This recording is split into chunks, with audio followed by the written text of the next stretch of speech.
up, and welcome back to my channel. If you like talking all things bookish here with me, feel free to like and subscribe down below. Today I'm going to be going over some recommendations for Pride Month because that's coming up right around the corner, and this first list that I'm going to go through is just my fantasy titles that I recommend. So with no further ado, begin. The first one I'm going to start with is Gideon the Ninth. This is billed as lesbian necromancers in space, and I will say that that billing is maybe a little bit too generous with the lesbians, because while that is explicitly the identity within the book, this book doesn't really have anything to do with lesbians or lesbian relationships at all. It's just a romp. And so if you're looking for some queer representation, but without it actually being like the forefront of the story, and if you like some like dark kind of almost Warhammer-esque vibes in a sci-fantasy setting, have I got a series for you. It's full of snark, it's got necromancers, it's got almost like a kind of tournament of sorts, and the way that the book starts is that Gideon is on the 9th planet, and the necromancer there, who's in charge of everything, Harrow, needs a cavalier in order to go to this competition, and she needs Gideon because that's really all that's available. Their planet's kind of dying, there aren't really a lot of people around, and Gideon's really good with a sword. She's not so good with like a rapier, which is what she needs to be good at, but you know, they've got some time, she'll be able to fake it.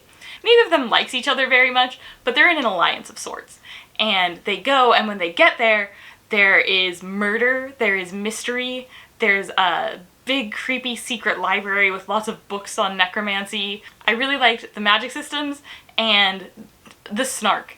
There's so much really great sarcasm. The sci-fi comes in a little bit more starting in book 2, but excellent series, highly recommend. Also featuring lesbians, this is The Jasmine Throne, and this was part of the like sapphic trifecta that all released last year. This is probably my favorite out of those 3 books. It's an India type of world setting, and it's got a lot to do with like the politics and unseating the traitorous person who is currently on the throne. And so one of our main characters has kind of fallen out of his good graces and been sentenced to kind of like exile, and then the other character grew up as like kind of training to be a monk at this temple. And there's magic here, there is a strong relationship in this story. It's not necessarily romantic for most of the runtime, and one of the things that I like most about this book is that both of the characters are like equal. There's one who's maybe a little bit more of a main character, we see her POV more often, but it's not just set up to have a love interest and that's kind of the whole character's personality. Like, no, they both have really good backstories, they both have strong motivations, sometimes that are running counter to each other, they're both pursuing their dreams and ambitions in their own way, and they both have like just really compelling and well-rounded storylines. So I really like how fleshed out these characters are, and the world is very interesting. It's got a lot of different kingdoms and they all have their unique religions and magic systems within them, and I'm very looking forward to the second one, but I think this would be a great pick for Pride Month. She is thick though. That is a commitment of a book. She big. Opposite end of the scale are actually a bunch of really short novellas, and this is the Wayward Children series. It is super inclusive. We've got some disability rep and POC rep as well. In addition, there's also explicit lesbian, trans, intersex, and aro ace characters, and a lot of the time it's just treated as like cool. Everyone's cool, that's how that person is, that's who that person is. It's there and we don't need to like linger on it or make a thing out of it. That's just them. Moving on. Great story. And so the books don't spend a lot of time lingering there, just especially with this short runtime, you really want to get to the plot, and they do. These are portal fantasy, so they're very much like Alice in Wonderland, falling through the rabbit hole, going into this crazy place, and then coming back to our world. And so imagine if she then really wanted to return to Wonderland. This is a school within our world that has all of those kids. And the series is really interesting. It spends some of its time in our world, and the rest of the books we're traveling to these different fantasy worlds that the children have been to. Sometimes they're full of sugar and they're very colorful and just like almost like Sugar Rush from Wreck-It Ralph, and other times there's like dark and there's monsters and stuff like that. I personally really vibe with the monster-y type worlds when you get your vampires and your werewolves. I love that. But there hasn't been a book in this series that I haven't liked yet, and it's just a really great spot to like dip your toe in and see what modern fantasy is all about, and maybe if you're interested in portal fantasy, but also so inclusive, and I absolutely love how she handles the series. Monstrous Regiment is probably my favorite Discworld novel. I haven't read a lot of Discworld novels yet, but this one definitely stands out to me.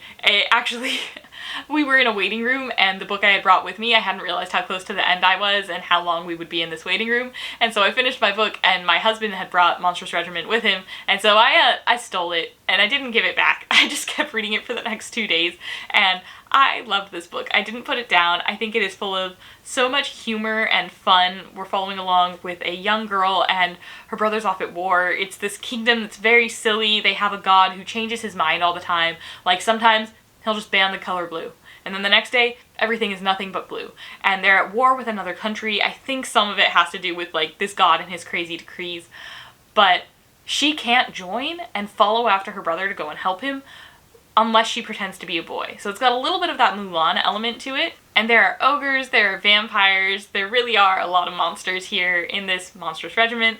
And it's so much fun. We have on-page lesbians and transgender characters. There might be a couple of other different identities included as well, but it's so inclusive and warm. And I really love the way that Terry Pratchett handles all of these different identities, and even just like talking about them in third person, the way that he might shift through pronouns. It's very respectful and so much fun, especially for how old it is. It's really, really fantastically done. And there was like a little outcry a while ago where people were trying to flame Terry Pratchett posthumously that he was anti-transgender, and it was just like, if you have ever read this book, you would see that for the wild lie that it is, because yeah, it's wonderful. Can't recommend it enough. Elemental Logic is the series that I have loved for the longest amount of time. I found it in high school. It was originally with Tor, and I love this series so much.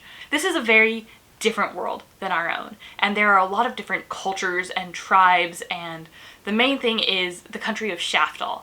And then there are these peoples that have been coming, they're kind of like mercenary warriors, and they've been doing this war on Shaftal for like a really long time. And it's so much so that I'm not even sure that any of the characters in this book can remember a time before that. And one of my favorite things that she does in this world is just how full and rich all of these different cultures feel. The ways that they even choose to live in their communities and raise their children, but also the different traditions and things that they have. They all feel so different and unique from each other, but also like fully realized, and it makes sense in the context of their geography and their history and everything else, why they would behave the way that they do. There's also a really great magic system. It follows the elements, as the name of the series might imply, and you get things like people with an earth talent who might be better at healing wounds, caring for sheep, and like general farm activities, agriculture, all that sort of thing. But then very rarely you get a witch within a particular element, and they are just like the heightened, most magical way that that element can manifest. So while a regular person with earth talent might be able to heal people or heal plants and grow them and that sort of thing, an earth witch can move mountains. And the author herself is lesbian. Most of the characters in this book are lesbian or gay. So much so that one society of like soldiers even encourages and almost enforces that there be no fraternization between the sexes, because both men and women are soldiers, and if you have a pregnant soldier, that's one, a risk and liability, and two, is going to mean a lot of time that that person can't be utilized on field or within the camps doing chores. So yeah, this is a book with a single token straight couple. There might be a couple of bi, but mostly it's lesbian and gay relationships, and I absolutely love it. The Green Hollow duology is really short, and it's got the vibe of like classic folk tales where there are curses and forests, and there are fae who you might make like deals with, but they also have teeth and they're like kind of manipulating things. And so we're following along with two main characters as they develop this relationship and eventual romance with each other. It is a gay relationship, and I just loved the fairy tale vibes here. I think that that's what really takes the forefront of the story, but the relationship itself would definitely be like the B plot, and I think it is well carried out, well crafted. I really enjoyed both of these books together. The House in the Cerulean Sea is my other exclusively gay relationship on this list, and this is following along with a man, Linus, who is a like really boring office worker, but he does go out on assignment to check out these orphanages for magical children. And so he's sent to this assignment on this island, and you just fall in love with the characters. I think it is written so sweet and wholesome. The characters are very believable, but also really, really likable, especially all of the different children, and they all have their own like unique interests and quirks. There is an eventual relationship between himself and the other male caretaker in this story, and a fair amount of allegory. There is a little bit of like offensive language that will be coming from people who are kind of like bullying these magical outsiders, and it's used as like an allegory for being other and in particularly non-heterosexual, non-conforming. So I would say to be aware of those triggers. It is very much a warm hug of a book. It's very wholesome and it resolves really happy. The next book on my list is the Broken Earth trilogy. Actually, this is a series, and we do have a gay man and an explicitly bisexual man. There are eventually like some side characters as well, but this is a really interesting world where severe weather events happen.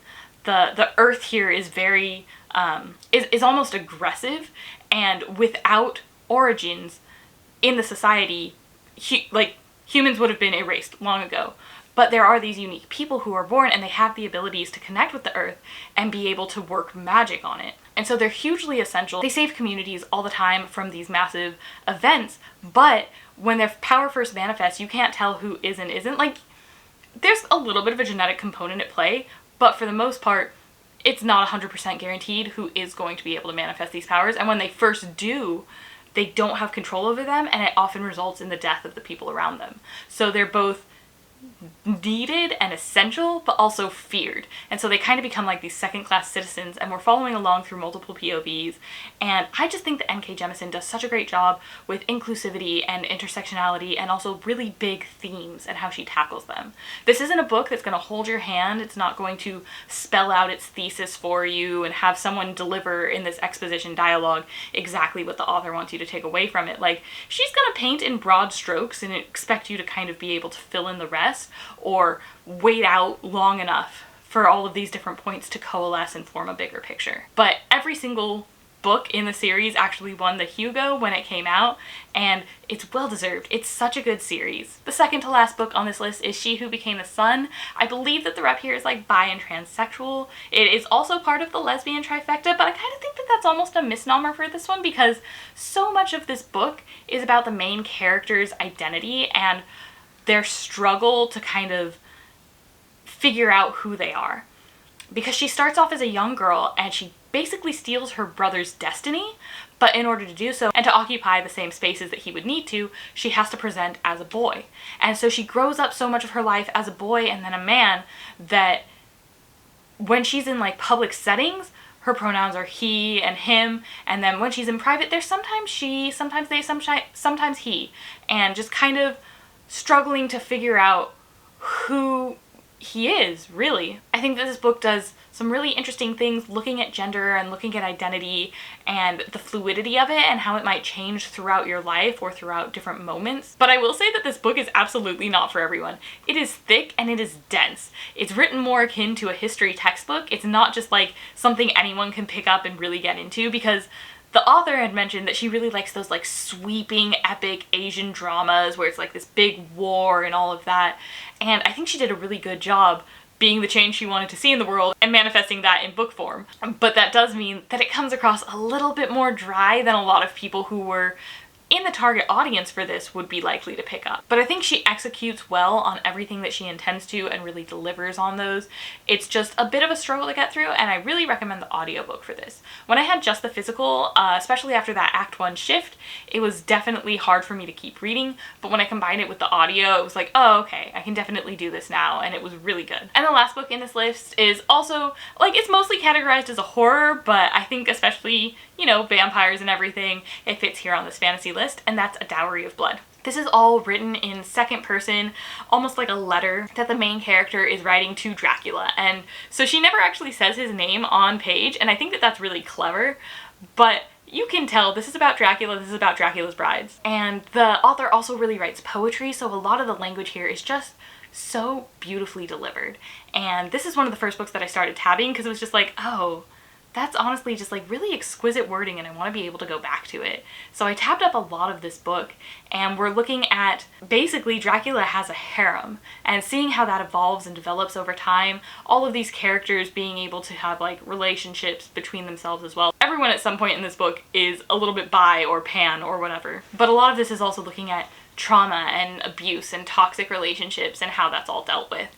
And I think that it's just a very tight, small little book that does such a great job, and I really, really enjoyed it. It was nominated for a lot of awards last year and made it onto a bunch of people's top 10 lists, so I would say if you're interested at all, definitely check it out. But those are all of my Pride Month fantasy recs. Let me know if you've read any of these books or which one you're most excited to pick up. Feel free to comment down below. Next time I will be bringing you all of the Pride Month recs that are non-fantasy titles. See you then. Oh, hi.